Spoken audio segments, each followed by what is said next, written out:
High command ಎಲ್ಲೋ ಒಂದು ಕಡೆ ಹಿಂದೇಟಾಗ್ತಿದೆಯಾ ಇದನ್ನು ಸರಿ ಮಾಡೋದಕ್ಕೆ? ಯಾಕೆ ಹೈಕಮಾಂಡ್ ಮುಂದೆ ಬರ್ತಿಲ್ಲ? ನಾನು ಅವ್ರ ಮನಸ್ಸಿನಲ್ಲಿ ಏನಿದೆ ಅನ್ನೋದನ್ನು ನಾನು ಹೇಳಕ್ಕೆ ಬರಲ್ಲ, ಅವರೇ ಹೇಳಬೇಕು. ಸರ್, ಈಗ ನಿಮ್ಮನ್ನು ಸೇರಿದಂತೆ 6 ವರ್ಷ ಸೇರಿದಂತೆ ಹಿರಿಯರನ್ನ ಕಡೆಗಣಿಸ್ತಾ ಇದ್ದಾರಂತ ರಮೇಶ್ ಜಾರಕಿಹೊಳಿ ದೆಹಲಿಯಲ್ಲಿ ಹೇಳಿಕೆ ಕೊಟ್ಟಿದ್ದಾರೆ. ನಾನು ಯಾವುದನ್ನು ಸಾರ್ವಜನಿಕ ಕಾಮೆಂಟ್ ಮಾಡೋಕ್ಕೆ ಬಯಸೋದಿಲ್ಲ ಅಂತ ನಾನು ಹೇಳಿದ್ದೀನಿ. ನನಗೆ ಒಬ್ಬ ಸಾಮಾನ್ಯ ಕಾರ್ಯಕರ್ತನಾಗಿದ್ದವನಿಗೆ ರಾಷ್ಟ್ರೀಯ ಪ್ರಧಾನ ಕಾರ್ಯದರ್ಶಿಯವರೆಗೂ ಕೆಲಸ ಮಾಡುವ ಅವಕಾಶವನ್ನು ಪಕ್ಷ ಕೊಟ್ಟಿದೆ. ಒಂದಲ್ಲ ಒಂದು ಕೆಲವು ಕಾಲ ನಾವು ನೇಪಥ್ಯಕ್ಕೆ ಸರಿದ್ವಿ ಅಂತ ಹೇಳಿದ್ರೆ ಶಾಶ್ವತವಾಗಿ ನೇಪಥ್ಯಕ್ಕೆ ಸರಿದಿದ್ದೀವಿ ಅಂತ ನಾನು ಭಾವಿಸೋದಿಲ್ಲ. ಸಂಕಷ್ಟವೂ ಕೂಡ ನಮ್ಮ ಸಾಮರ್ಥ್ಯವನ್ನು ಹೆಚ್ಚಿಸೋದಕ್ಕೆ ಬರೋದು, ನಮ್ಮ ಆತ್ಮವಿಶ್ವಾಸವನ್ನು ಪರೀಕ್ಷೆ ಮಾಡೋಕ್ಕೆ ಬರೋದು. ನಾನು ನನ್ನ ಜೀವನದಲ್ಲಿ ಬರುವ ಸಂಕಷ್ಟಗಳನ್ನು ನನ್ನ ಸಾಮರ್ಥ್ಯವನ್ನು ಹೆಚ್ಚಿಸೋದಕ್ಕೆ ಮತ್ತು ಆತ್ಮವಿಶ್ವಾಸವನ್ನು ಪರೀಕ್ಷೆ ಮಾಡೋಕ್ಕೆ ಅಂತಲೇ ಅಂದ್ಕೊಂಡಿದ್ದೀನಿ. ಸಂಕಷ್ಟ ಕಾಲದಲ್ಲಿ ಹಿಂದಡೆ ಇಟ್ಟಿಲ್ಲ. ಕಾಲ ಹೀಗೆ ಇರೋದಿಲ್ಲ ಅನ್ನುವಂಥದ್ದು ಭಗವದ್ಗೀತೆಯಲ್ಲಿ ಕೃಷ್ಣ ಬರೀ ಅರ್ಜುನನಿಗೆ ಮಾತ್ರ ಹೇಳಿದ್ದಲ್ಲ, ನಮ್ಮಂಥವ್ರು ಎಲ್ರಿಗೂ ಹೇಳಿದ ಮಾತು ಕೃಷ್ಣ ಹೇಳಿದ್ದು. ಕಾಲ ಹೀಗೆ ಇರೋದಿಲ್ಲ, ಕಾಲ ಸರಿಲೇಬೇಕು, ನೋಡೋಣ.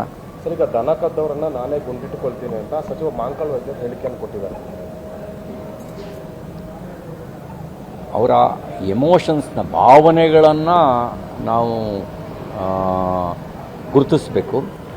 ಆ ಧೈರ್ಯ ಅವರಿಗೆ ಹೇಳುವ ಧೈರ್ಯ ಬಂದಿದೆಯಲ್ಲ, ಇದೊಂದು ಒಳ್ಳೆಯ ಸಂಕೇತ. ಯಾಕೆಂದರೆ ಕಾಂಗ್ರೆಸ್ನಲ್ಲಿ ಮಹಾತ್ಮ ಗಾಂಧಿಯವರು ಗಟ್ಟಿಯಾಗಿ ಹೇಳಿದ್ದು ಬಿಟ್ಟರೆ ಗಾಂಧಿಯ ನಂತರ ಬಂದಂಥ ರಾಜಕೀಯ ವಾರಸುದಾರರು ಗೋ ಹತ್ಯೆಯನ್ನು ಪರೋಕ್ಷವಾಗಿ ಸಮರ್ಥನೆ ಮಾಡ್ಕೊಂಡೇ ಬಂದಿದ್ದರು. ಅದರ ಪರಿಣಾಮ ಗೋ ಕಳ್ತನ ಶುರುವಾಯಿತು. ಅದರ ಪರಿಣಾಮ ಹಾಡು ಹಗಲೇ ಗೋ ಹತ್ಯೆ ಮಾಡಿ ಗರ್ಭದ ಹಸುವನ್ನು ಕೊಂದು ವಿಡಿಯೋ ಮಾಡುವಂಥ ವಿಕೃತ ಮನಸ್ಥಿತಿ, ಆ ಧೈರ್ಯ ಬರೋಕ್ಕೆ ಕಾರಣ ಏನಾಗಿದ್ದು ಅಂದರೆ ಗಾಂಧಿ ಪಥವನ್ನು ಕಾಂಗ್ರೆಸ್ ಮರೆತಿದ್ದ ಕಾರಣಕ್ಕಾಗಿ. ಹಾಗಾಗಿ ಆ ಧೈರ್ಯ ಬಂದಿದೆಯಲ್ಲ, ಅವ್ರು ಹತ್ಯೆ ಮಾಡಬೇಕು ಅಂತ ನಾನು ಬಯಸೋದಿಲ್ಲ, ಗೋ ಹತ್ಯೆ ಮಾಡಿದವ್ರನ್ನ ಗುಂಡಿಟ್ಟು ಕೊಲ್ಲಿ ಅಂತ ನಾನು ಬಯಸೋದಿಲ್ಲ. ಆದರೆ ಹಾಗೆ ಹೇಳುವ ಧೈರ್ಯ ಬಂದಿದೆಯಲ್ಲ, ಕಾಂಗ್ರೆಸ್ನ ಉಳಿದೆಲ್ಲ ನಾಯಕರುಗಳಿಗೂ ಆ ಧೈರ್ಯ ಬಂದುಬಿಟ್ರೆ ತನ್ನಿಂದ ತಾನೇ ಸಮಸ್ಯೆ ಬಗೆಹರಿಯುತ್ತೆ. ಯಾಕೆ ಗೋಕಳ್ಳರಿಗೆಲ್ಲ ತಾಕತ್ ಬಂತ ಹೇಳಿ? ಗೋಕಳ್ಳ ಕಬೀರ್ನಿಗೆ 10 ಲಕ್ಷ ರೂಪಾಯಿ ಪರಿಹಾರ ಕೊಟ್ಟರು. ಅವನು ಎನ್ಕೌಂಟರ್ನಲ್ಲಿ ಸತ್ತಾಗ ನವೀನ್ ನಾಯ್ಕನ ಜೈಲಿಗೆ ಹಾಕಿದ್ರು. 302 ಕೇಸ್ ಮಾಡಿ ಅಲ್ಲಿಯ ಕಾನ್ಸ್ಟೇಬಲ್ಲು ಆಗಿದ್ದಂಥ ನವೀನ್ ನಾಯ್ಕನ ಜೈಲಿಗೆ ಕಳಿಸಿದ್ರು. ಆ ಮೂಲಕ ಒಂದು ಸಂದೇಶ ಕೊಟ್ಟರು, ಕೆಟ್ಟ ಸಂದೇಶನ. ನೀವು ಕದ್ರೂ ನಿಮ್ಮ ಜೊತೆಗೆ, ನೀವು ಏನು ಮಾಡಿದ್ರೂ ನಿಮ್ಮ ಜೊತೆಗೆ ಅನ್ನುವಂಥ ಒಂದು ಕೆಟ್ಟ ಸಂದೇಶವನ್ನು ಕಾಂಗ್ರೆಸ್ ಕೊಡ್ತು. ಅದರ ಪರಿಣಾಮ ಹೀಗಾಗಿದೆ. ಕಾಂಗ್ರೆಸ್ನ ಒಬ್ಬ ಶಾಸಕ ಈಗ ಹೇಳಿರೋದು ಅವ್ರ ಧೈರ್ಯ ಉಳಿದವರಿಗೂ ಬರಲಿ, ಅವ್ರು ಹತ್ಯೆ ಮಾಡಬೇಕು ಅಂತ ನಾನು ಬಯಸೋದಿಲ್ಲ.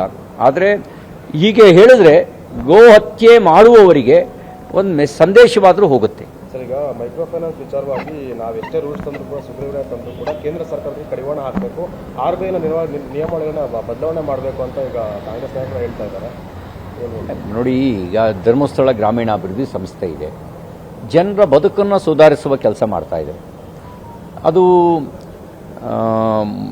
ಮದ್ಯ ವ್ಯಸನದಿಂದ ಕೂಡಿರುವವರನ್ನು ವ್ಯಸನ ಮುಕ್ತರನ್ನಾಗಿ ಮಾಡೋದ್ರ ಜೊತೆಗೆ ಕೌನ್ಸಿಲಿಂಗ್ ಮಾಡ್ತಾ, ಅವರು ಯಾವುದಕ್ಕೆ ಬಂಡವಾಳ ಹೂಡಿಕೆ ಮಾಡ್ತಾರೆ ಅನ್ನೋದನ್ನು ಮಾನಿಟರ್ ಮಾಡ್ತಾ, ಆ ರೀತಿ ಗೈಡ್ ಮಾಡುವ ಕೆಲಸವನ್ನು ಧರ್ಮಸ್ಥಳದಂಥ ಸಂಸ್ಥೆಗಳು, ಇದೇ ರೀತಿ ಕೆಲವು ಒಳ್ಳೆಯ ಸಂಸ್ಥೆಗಳು ಕೆಲಸ ಮಾಡ್ತಾ ಇದ್ದಾವೆ.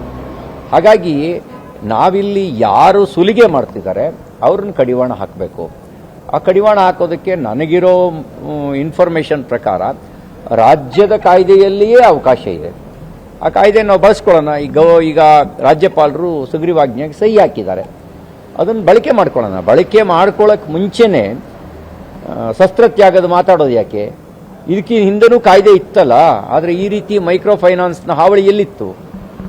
ಈಗ ಹಾವಳಿ ಯಾಕೆ ಜಾಸ್ತಿ ಆಗಿದೆ? ಇದ್ರ ಹಿಂದ್ಗಡೆನೂ ಕಾಣದ ಕೈಗಳು ಇರ್ಬೋದೇನೋ, ನೋಡೋಣ. ಯಾಕೆಂದರೆ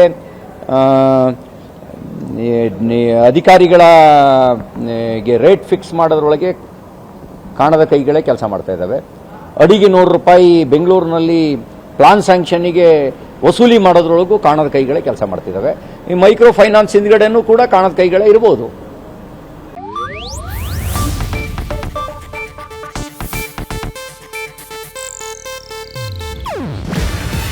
ಇದು ಏಷ್ಯಾನೆಟ್ ನ್ಯೂಸ್ ನೆಟ್ವರ್ಕ್ ಪ್ರಸ್ತುತಿ. ನೀವು ನೋಡ್ತಿದ್ದೀರಾ ಏಷ್ಯಾ ನೆಟ್ ಸುವರ್ಣ ನ್ಯೂಸ್.